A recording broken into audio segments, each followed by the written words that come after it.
What do you think of this particular call that maybe the sky is too blue? Look, the answer is the following. Goldman is a subset of what's going on in the entire ecosystem of stocks.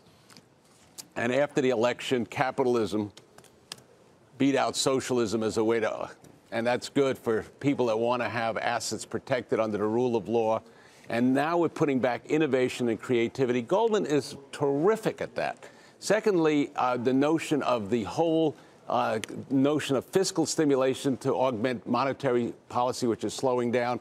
Goldman is going to benefit from that.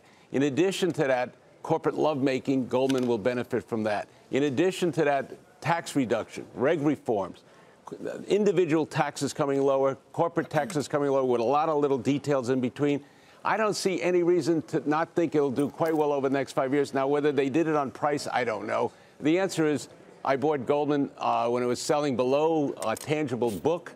And it's an old story on Wall Street. You go into a partnership that, even though it's a corporate C form, when you buy it below book. And I think the number is going to come out whenever they report earnings. So I'm not in the Citigroup camp. I think they're short-term traders. That's what their issue is. I don't care about that. But I mean, no one would take issue with anything that you said. Well, that's why I said it. Well, for the I reason, didn't want of any course. issues. Well, you're a smart guy. Well, no, I'm a survivor. I'll push back a little bit, though.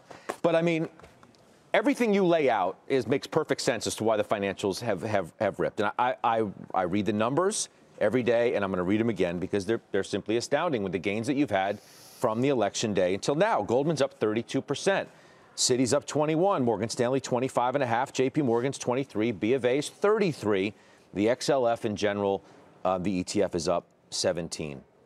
That's not too much? Oh, short term, of course, there could be market corrections. Trees don't grow to the sky. And Bernard Baruch was asked the same question in 1900 blank, and he said, stocks will fluctuate. What is the value of Goldman over the next 5 or 10 years? The fact is that American banking system, and they call Goldman a bank, is the investment banks and the commercial banks, two different worlds. And they'll do quite well because their fundamentals are terrific. The underpinnings are great, and that's going to be utilized in growing and helping the American economy and helping come inequality and do a lot of very good things.